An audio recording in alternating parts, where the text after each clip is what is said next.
In today's video, we're going to be checking out the Funko Pop Television Stranger Things Figure 428, the Demogorgon.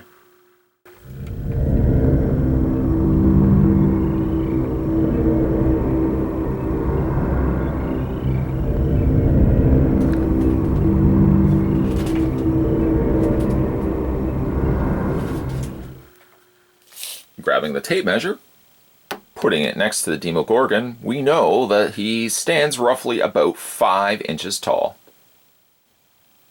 Yes, and I also cheated. I used a display stand for standing this guy, because one of the problems that I've heard from other collectors is the Demogorgon does not stand properly, and I can add my 2 cents on that. He stands terribly. I'm not sure why, specifically, he doesn't stand, because for all intents and purposes, I'm wondering if it's because this 1 foot here is angled down a little bit more than this one here. It seems like it's such a solvable solution. Maybe I could just heat up the leg and move it a little bit forward. But yeah, this guy has a tough time standing. You can see even just like bending the foot a little bit, I've managed to get him to stand, but most, if not all the time, this poor guy topples right over. I know what you're thinking. Why did you get a Funko Pop figure? Don't you always say in these reviews you don't like Funko Pops? Generally, I don't. But one thing I have mentioned about Funko Pops before is I always want to try to pick up ones that are very unique versus the other ones. Ones that don't have the go-to where you just got the black eyes, the round face sort of thing. When you get Funko Pops that are outside that realm, those are the ones I'm actually really more interested in. And you can't get any more interesting than a Demogorgon here from Stranger Things. I thought also it was a good time to pick this guy up as Stranger Things Season 2. I think we'll be debuting soon. Can't wait for that. But this is the baddie, so to speak, from the Season 1 Stranger Things.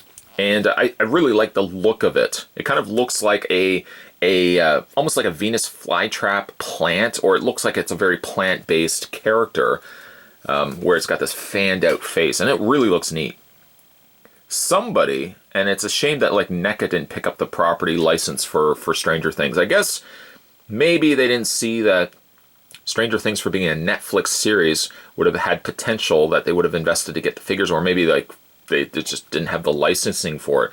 But man, I would have loved to see a Season 1 cast of characters making it to like plastic treatment. With the Demogorgon especially. It really has a neat look to it.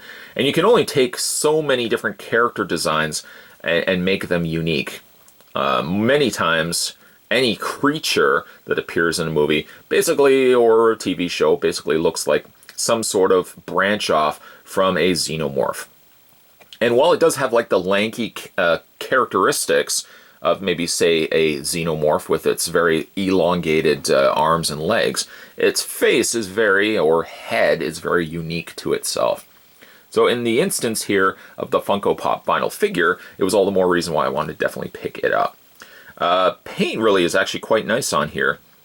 It looks like perhaps that the plastic itself was either white or like this pink color, and then they've added like just a coat of like this cream color over top of it. So like all the little areas in the torso stand out. Of course, the areas around the head also quite look nice, especially like around these little wrinkled flaps. Of course, the main draw is the front of the figure, where you've got these cool little white, I guess these would be teeth, if I'm trying to remember correctly, and then you've got the vacant area of the interior of its head. Like, it looked really neat in the series, and again, all the more reason why I want to definitely pick this one up. It's just a real shame that it doesn't stand at all. Posability for this guy, it's very limited, of course. With Funko Pop vinyl figures, you're generally only going to get head articulation, or the alternative as well is it's going to be a bobblehead. Now, this one isn't luckily a bobblehead. I kind of don't like bobbleheads as much as I like just straight rotation in the head. So the head, you can also turn, well, you can turn it completely around, and that's about all it really does. There's no articulation. It kind of teases you there, that the torso almost looked like it would be articulated, but actually just that's the recessed areas of its rib cage. Yeah, overall, it's a decent enough looking figure. The only detriment I can make to the figure itself is the fact it just doesn't stand. So if you have at luxury maybe an extra display stand, I would probably say make use of that so you can actually get this guy to properly stand on your display shelf. I'm not really sure if I would actually pick up more of the Funko Pop, at least the Stranger Things ones, because then we're kind of getting back into the main reason I'm not a big fan of Pop vinyl figures. Give me something unique, however, and then we're talking. You know, this to me is interesting enough and designed differently enough that it would warrant me picking up. And of course, I was a big fan of Stranger Things, so you know, I had to get this guy as part of my collection. Today, though, we were having a look at the Funko Pop Television Stranger Things. This was the Demogorgon, who can't stand. If you guys like this video, certainly hit it with a like down below. Hey, now, if you haven't had a chance also to subscribe to this channel, don't be a Jimmy JJ. Hit that little subscribe button down below. You won't miss a beat when it comes to future videos. Speaking really of future videos, if sometimes you have a tough time knowing when new videos are coming onto this channel, make sure you hit that little bell notification just below this video. Turn on your notifications, and then every time a new video will come up onto this channel, you'll always be the first. Maybe not the first, but you'll be of the VIP group that always knows when new video content is coming onto this channel. As always, guys, thanks for watching as you always do. See you next time.